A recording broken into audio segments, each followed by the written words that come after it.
So, hi guys! Welcome back to my channel and alam ko, nagtataka kayo ba ito na naman ang suot ko ngayon.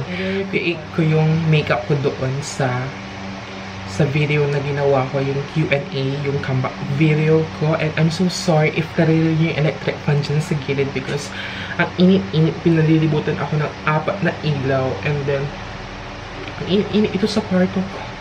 Nagmukha na naman ako siopaw guys kasi nakapusod ako para hindi ako ma-distract dito sa mga ginagawa ko. So nagpusod na naman ako, diba?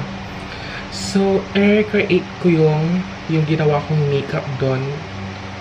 And yeah, so thank you so much pala sa mga nag-subscribe sa aking channel na nagdagan siya ng 11 ba?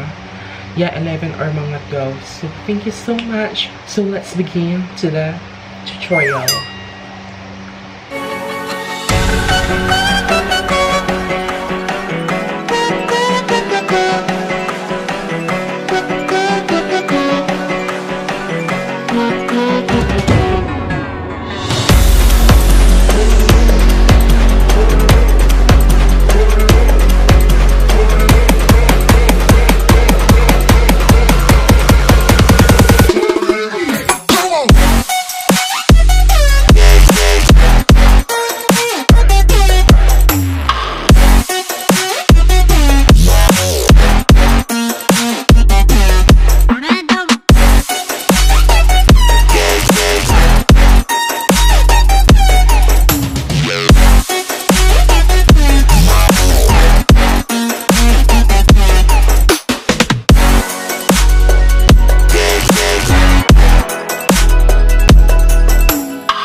Actually, hindi siya match ng aking skin tone.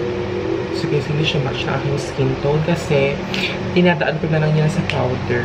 Kasi pag sabihin na nating match mo yung foundation mo tapos maglalagay ka ng loose powder, di ba? Masalo siyang maglalaythan sa mukha mo. And then,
I'm so sorry if nag-iba na yung quality because nalobat ang aking camera, nalobat siya. And as you can see guys, yung hair ko, hindi pa siya totally nag-blend sa hair extensions because yung buhok ko is, yung hair color ko is light brown. Light brown or dark brown? Dark blonde. I don't know, so magpapakulit ako this mga May. Ganun ako magkabit ng extensions guys, diba? Struggle is real, so that's it. Yun yung video. Thank you for watching this video. I hope you like this video so much. So please don't forget to subscribe to my channel and click the notification bell so that ma-notify kayo pag may bago akong upload. Bye!